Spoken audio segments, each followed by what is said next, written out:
Day 52, read the Bible in a year. Leviticus 24 and 25. Leviticus 24. The Lord spoke to Moses, saying, Command the children of Israel that they bring to you pure olive oil beaten for the light, to cause a lamp to burn continually. Outside of the veil of the testimony in the tent of meeting, Aaron shall keep it in order from evening to morning before the Lord continually. It shall be a statute forever throughout your generations. He shall keep in order the lamps on the pure gold lampstand before the Lord continually. You shall take fine flour and bake 12 cakes of it. 2/10 of an ephah shall be in one cake.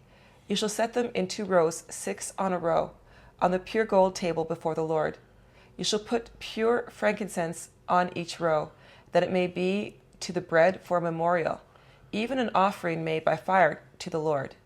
Every Sabbath day he shall set it in order before the Lord continually. It is an everlasting covenant on behalf of the children of Israel. It shall be for Aaron and his sons. They shall eat it in a holy place, for it is most holy to him, of the offerings of the Lord made by fire, by a perpetual statute. The son of an Israelite woman whose father was an Egyptian went out among the children of Israel, and the son of the Israelite woman and a man of Israel strove together in the camp. The son of the Israelite woman blasphemed the name and cursed, and they brought him to Moses. His mother's name was Shelomith, the daughter of Dibri of the tribe of Dan. They put him in custody until the Lord's will should be declared to them. The Lord spoke to Moses, saying, Bring him who cursed out of the camp, and let all who heard him lay their hands on his head, and let all the congregation stone him. You shall speak to the children of Israel, saying, Whoever curses his God shall bear his sin. He who blasphemes the Lord's name, he shall surely be put to death. All the congregation shall certainly stone him. The foreigner as well as a native born shall be put to death when he blasphemes the name. He who strikes any man mortally shall surely be put to death. He who strikes an animal mortally shall make it good, life for life. If anyone injures his neighbor, it shall be done to him as he has done. Fracture for fracture, eye for eye, tooth for tooth. It shall be done to him as he has injured someone. He who kills an animal shall make it good, and he who kills a man shall be put to death. You shall have one kind of law for the foreigner as well as the native born, for I am the Lord your God. Moses spoke to the children of Israel, and they brought him who had cursed out of the camp and stoned him with stones. The children of Israel did as the Lord commanded Moses. Leviticus chapter 25. The Lord said to Moses on Mount Sinai, Speak to the children of Israel and tell them, When you come into the land which I give you, then the land shall keep a Sabbath to the Lord. You shall sow your field 6 years. You shall prune your vineyard 6 years, and gather in its fruits. But in the 7th year there shall be a Sabbath of solemn rest for the land, a Sabbath to the Lord. You shall not sow your field or prune your vineyard. What grows of itself in your harvest you shall not reap, and you shall not gather the grapes of your undressed vine. It shall be a year of solemn rest for the land.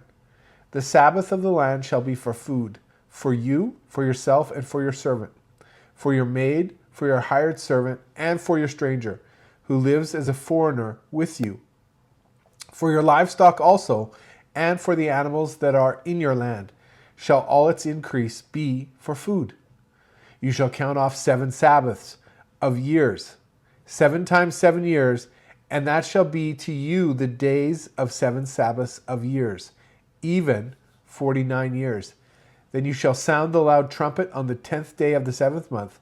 On the day of atonement you shall sound the trumpet throughout all your land. You shall make the 50th year holy, and proclaim liberty throughout the land to all its inhabitants. It shall be a jubilee to you, and each of you shall return to his own property, and each of you shall return to his family. That 50th year shall be a jubilee to you. In it you shall not sow, neither reap that which grows of itself, nor gather from the undressed vines, for it is a jubilee. It shall be holy to you. You shall eat of its increase out of the field. In this year of jubilee, each of you shall return to his property.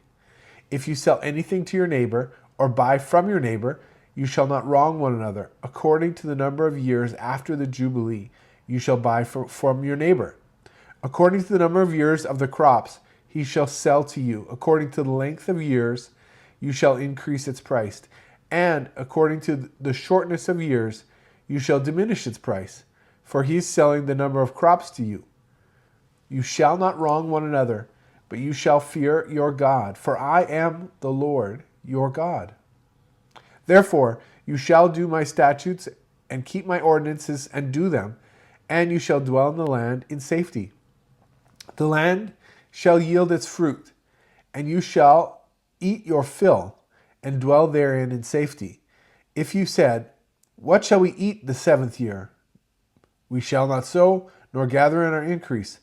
Then I will command my blessing on you in the 6th year, and it shall bear fruit for 3 years. You shall sow the 8th year, and eat of the fruits from the old store until the 9th year, until the fruits come in. You shall eat the old store. The land shall not be sold in perpetuity, for the land is mine. For you are strangers and live as foreigners with me. In all the land of your possession, you shall grant a redemption for the land. If your brother becomes poor and sells some of his possessions, then his kinsman who is next to him shall come and redeem that which his brother has sold. If a man has no one to redeem it, and he becomes prosperous and finds sufficient means to redeem it, then let him reckon the years since its sale, and restore the surplus to the man whom he sold it. And he shall return to his property. But if he isn't able to get it back for himself, then what he has sold shall remain in the hand of him who bought it until the year of the Jubilee. In the Jubilee it shall be released, and he shall return to his property. If a man sells a dwelling house in a walled city, then he may redeem it within a whole year after it has been sold. For a full year he shall have the right of redemption. If it isn't redeemed within the space of a full year, then the house that is in the walled city shall be made sure in perpetuity to him who bought it. Throughout his generations it shall not be released in the Jubilee, but the house of the villages which have no wall around them shall be accounted with the fields of the country. They may be redeemed, and they shall be released in the Jubilee. Nevertheless, in the cities of the Levites may redeem the houses in the cities of their possession at any time. The Levites may redeem the house that was sold and the city of his possession, and it shall be released in the Jubilee, for the houses of the cities of the Levites are their possession among the children of Israel. But the field of the pasture lands of their cities may not be sold, for it is their perpetual possession. If your brother has become poor, and his hand can't support himself among you, then you shall uphold him. He shall live with you like an alien and a temporary resident. Take no interest from him or profit, but fear your God, that your brother may live among you. You shall not lend him your money at interest, nor give him for your food for profit. I am the Lord your God, who brought you out of the land of Egypt to give you the land of Canaan and to be your God. If your brother has grown poor among you and sells himself to you, you shall not make him to serve as a slave, as a hired servant, and as a temporary resident. He shall be with you. He shall serve with you until the year of the Jubilee. Then he shall go out from you, he and his children with him, and shall return to his own family and to the possession of his fathers. For they are my servants, whom I bought out of the land of Egypt. They shall not be sold as slaves. You shall not rule over him with harshness, but shall fear your God. As for your male and female slaves, whom you may have from the nations that are around you, from them you may buy male and female slaves. Moreover, the children of the aliens who live among you, of them you may buy, and of their families who are with you, which they have conceived in your land, and they will be your property. You may make them inheritance for your children after you to hold for a possession. Of them you may take your slaves forever. But over your brothers, the children of Israel, you shall not rule over one another with harshness. If an alien or a temporary resident with you becomes rich, and your brother beside him has grown poor, and he sells himself to the stranger or foreigner living among you, or to a member of a stranger's family, after he is sold, he may be redeemed. One of his brothers may redeem him, or his uncle's sons may redeem him, or anyone who is close family relative of him. They may redeem him. Or if he has grown rich, he may redeem himself. He shall reckon with him who bought him from the year that he sold himself to him, to the year of the Jubilee. The price of his sale shall be according to the number of years. He shall be with him according to the time of hired servant. If there are many years left, according to them, he shall give back the price of his redemption out of the money that he was bought for. If there remain but a few years to the Jubilee, he shall reckon with him according to his years of service. He shall give back the price of his redemption. As a hired servant, as a servant hired, year by year shall he be with him. He shall not rule with harshness over him in your sight. If he isn't redeemed by these means, then he shall be released in the year of Jubilee, he and his children with him. For to me the children of Israel are servants. They are my servants whom I bought out of the land of Egypt. I am the Lord your God. Well, there's a lot of rules here for being redeemed, for redeeming land, for redeeming people. God at this point is putting a lot of rules in place. We don't know the mind of God. We don't know why he has set this. We just know that he knew that this had to be set in place at this time. I think when I read this, what comes to mind is fresh starts or new beginnings. Mm-hmm. Imagine every 50 years, you're set free from your debt. You're set free. You're given back to start again, to start anew. So regardless of the difficulties or challenges that you may face in one year, you can always look forward to a future hope of redemption by God. And also I see that there's a lot of strictness. If an alien or a foreigner came into the camp and was with an Israelite person, or just, I guess, lived in the camp, I'm not exactly sure, but if they profaned God's name, they were to be stoned, taken out and stoned by the people. It was a lot of very serious directives and laws and rules were put in place at this time. Yeah. I think when I read this, though, it looks like to me God is really challenging or encouraging the community to take care of one another. If your brother or your cousin or your relative falls into harm or loses something, redeem him, take care of him. It really speaks to this idea of we are family together. We're God's, but we're one another's as well. Yeah, he's teaching them care and grace and giving a sense of, hey, if people fall into trouble, help them. Yeah. Do what you can. If you've fallen into trouble, you'd want someone to help you.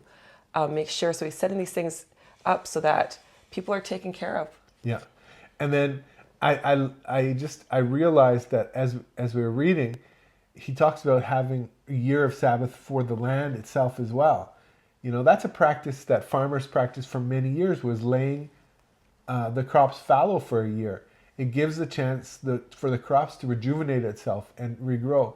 With the onset of fertilizers and whatnot, we don't do it as much, but God really took care of people and the land and the animals. God is a God of grace and mercy, that's for sure. And also he reminds them, he says, when they were to sell land or to do something with the land, he's like, this is actually my land. Yeah.